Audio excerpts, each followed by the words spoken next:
लेकिन अब खबरों वाले स्टॉक्स की तरफ बढ़ा जाए। अमरीश के पास जाएंगे। अमरीश, टाटा एलेक्सी पे आपके पास आऊंगा, उससे पहले हर्षदा जुड़ चुकी है, उनसे जाना जाए दरअसल ये नंबर्स हैं कैसे। Harshada, good morning. क्या कहता है टाटा एलेक्सी? गुड मॉर्निंग आशीष। प्रॉफिटेबिलिटी में थोड़ा सा दबाव देखने को ज़रूर मिला है। ये करीब 6.5% घटकर आया 184 करोड़ के आसपास। लेकिन अगर आप बाकी नंबर्स देखें तो वहाँ पर स्थिति इतनी बिगड़ी हुई नहीं है। रेवेन्यू करीब 2.3% तक की ग्रोथ दिखा रहा है। रुपी टर्म्स में 926 करोड़ का रेवेन्यू कंपनी ने डिलीवर किया है। इबिटा थोड़े से प्रेशर में है। मार्जिन कुछ कॉन्ट्रैक्ट होते हुए दिखाई दे रहे हैं। एडजस्टेड बेसिस पर 24.3% के आसपास है। लेकिन कंपनी ने साफ कहा है कि जो software development and services business है वहाँ पर कांस्टेंट करेंसी में करीब 2.2% तक की ग्रोथ देखने को मिल रही है। वैसे भी इनके कांस्टेंट करेंसी में करीब 2.4% तक का इजाफा दर्ज हुआ जरूर है। कंपनी ने यह भी मेंशन किया है ट्रांसपोर्टेशन बिजनेस में 5.3% तक की क्वार्टर ऑन क्वार्टर ग्रोथ देखने को मिली है, क्योंकि एसडीवी बिजनेस यानी कि सॉफ्टवेयर डिफाइंड व्हीकल्स में अच्छी खासी डील विंस इनके फेवर में आई हैं, तो वो एक पॉजिटिव है। मीडिया एंड कम्युनिकेशन में सिर्फ फ्लैट ग्रोथ है, करीब आधे % तक की ही देखने को मिल रही है।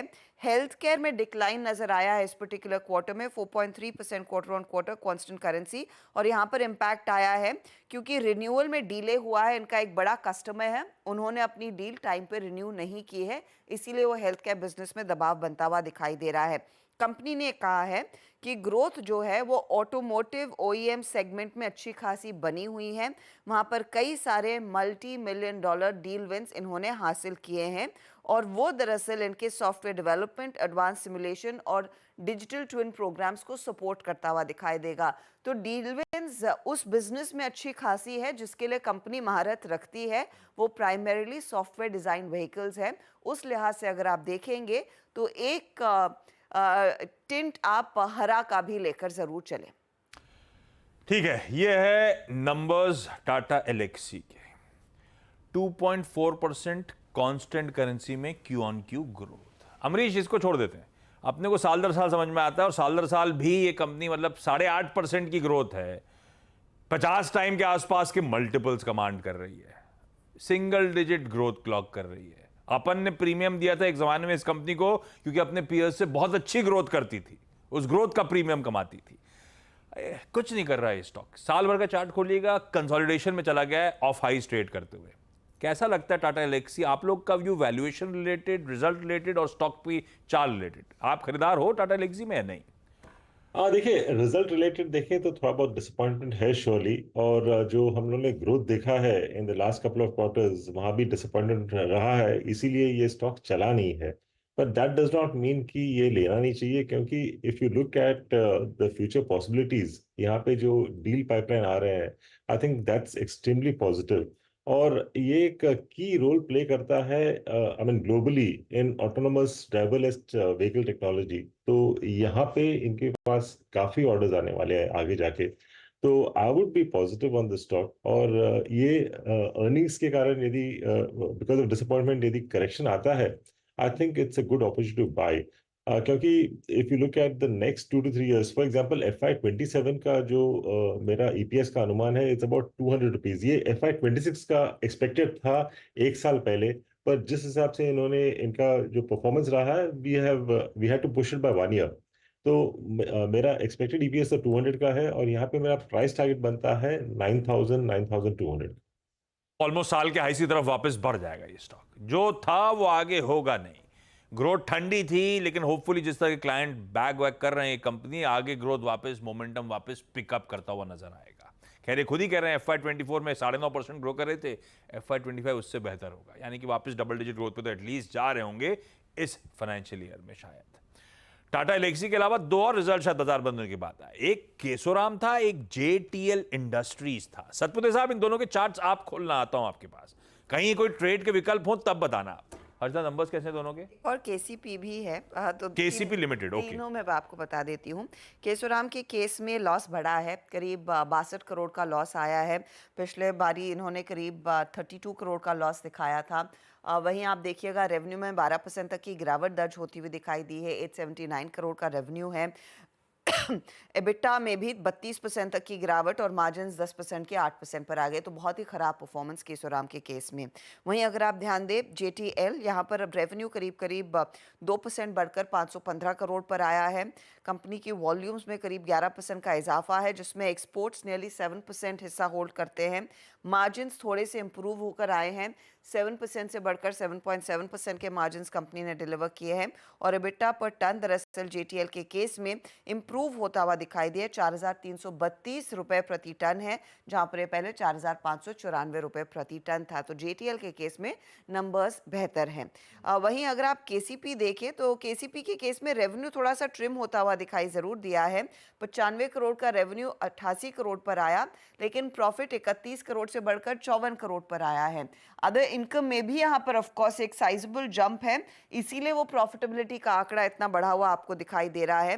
लेकिन प्रॉफिट बिफोर टैक्स आप देखेंगे तो वहां पर भी करीब करीब 60 करोड़ तक का नंबर देखने को मिला है। तो तीनों मिड कैप कंपनियां जिन पर आपकी नजरें रहेंगी। केशोराम दबाव में, जेटीएल ठीक ठाक, और अगर केसीपी अच्छा दिख रहा है तो अन्याय का कंपोनेंट था जिसने दरअसल प्रॉफिटेबिलिटी को तूल दिया, बढ़ाया। सरस्वती साहब चार्ट चटोले क्या, कहीं कोई ट्रेड है या छोड़ दें? जी आशीष जी, मुझे लगता है इसमें से अगर एक चार्ट देखे तो वो थोड़ा जेटीएल इंडस्ट्री देखिए केशोराम तो ट्रेंड अच्छा है, लेकिन प्रॉफिट बुकिंग आ सकती है। केसीपी शुगर अगर आप देखें तो मुझे लगता है यहाँ पे ट्रैक्शन आना चाहिए। 45 के आसपास का कल का क्लोज है और ये अपने 10 डीएमए के ऊपर मेंटेन करे तो यहाँ पे 50-51 का स्विंग मिलना चाहिए। स्टॉप लॉस 43 का होगा। लेकिन एक जो जेटीएल इंडस्ट्रीज की आपने बात की, मुझे यहाँ पे थोड़ा लगता है कि यहाँ पे मुंह बड़ा मिलेगा। इसका देखिए कल का क्लोज 218 के आसपास का है। 210 का है, सिर्फ 7 पॉइंट का स्टॉप लॉस मेंटेन करना पड़ेगा। सामने 240 से 245 का एक बड़ा स्विंग मिल सकता है। तो अगर गैप अप होता है तो इसको चेज ना करे, लेकिन यहाँ पे मुझे लगता है बाइंग अपॉर्चुनिटी बनेगी जेटीएल। अगला है रेमंड्स। रेमंड्स की तो आज एक्स डेट है, तो टेक्निकल्स के पास नहीं जा सकता, अमरीश के पास चलेंगे। जो बचा कुचा इस समय जो धंधा होगा उस पर व्यू जान लेंगे। हर्षदा, क्या अपडेट्स हैं रेमंड्स को लेकर? एक्स डेट और रिकॉर्ड डेट है। दरअसल रिकॉर्ड डेट जो डीमर्जर इनके लाइव बिजनेस का होने वाला था, जो अप्रैल में अनाउंस किया था, उसकी रिकॉर्ड डेट है करीब आज जो 11 जुलाई है। और Raymond x of Raymond lifestyle trade करता हुआ दिखाई देगा। Lifestyle business of course Raymond consumer care limited के अंतर्गत आएगा, जो अगले 2 महीनों में दरअसल लिस्ट होता हुआ दिखाई देगा। उसके बाद ऑफ कोर्स इनका इंजीनियरिंग बिजनेस अलग से लिस्ट होना है। और हाल ही में हमने अप्रूवल ले लिया है कंपनी ने अपने रियल एस्टेट आर्म को लिस्ट कराने के लिए भी। तो वो इवेंचुअल कंपोनेंट्स लिस्ट होते हुए दिखाई देंगे। लेकिन ये लाइफस्टाइल बिजनेस वाली रिकॉर्ड डेट या फिर एक्स डेट आज सामने उभर कर आ रही है। बढ़िया, वैल्यू अनलॉकिंग एट प्ले। वैसे तमाम अनाउंसमेंट देखिए, एफएमसीजी कारोबार बेचा, अपने रियल एस्टेट बिजनेस को रैंप अप करा, थाने से बियॉन्ड एमएमआर में काफ़ी सारे जेडीएस साइन करे, और इंजीनियरिंग में वो मैनी प्रिसीजन नाम की कंपनी को, हाल में वो दिग्गज कंपनी को एक्वायर करा था। तो काफ़ी कुछ डेवलपमेंट्स के बीच रेमंड ऐसा नहीं है चला नहीं है। ईयर टिल डेट दिखाइएगा, अच्छे खासे मूव्स रेमंड का स्टॉक वैसे डिलीवर करता हुआ। लेकिन अमरीश, अब वो तो गया, रिकॉर्ड डेट निकल गई, वो आएगा जब तब सोचा जाएगा। बचे हुए धंधे रियल एस्टेट के, इंजीनियरिंग के कैसे लगते हैं? ये भी इवेंचुअली वैल्यू अनलॉक करके देंगे। रेमंड में आप बायर हो क्या?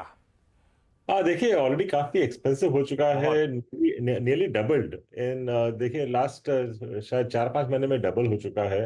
पर भी हम लोग और भी रिकॉर्ड्स देखेंगे आगे जाके because of the further demerger, तो शायद वैल्यू अनलॉकिंग होगा। पर इस लेवल पे I mean I will be a bit cautious. यदि यहाँ से करेक्ट करता है, only in that sort of situation मैं लूंगा।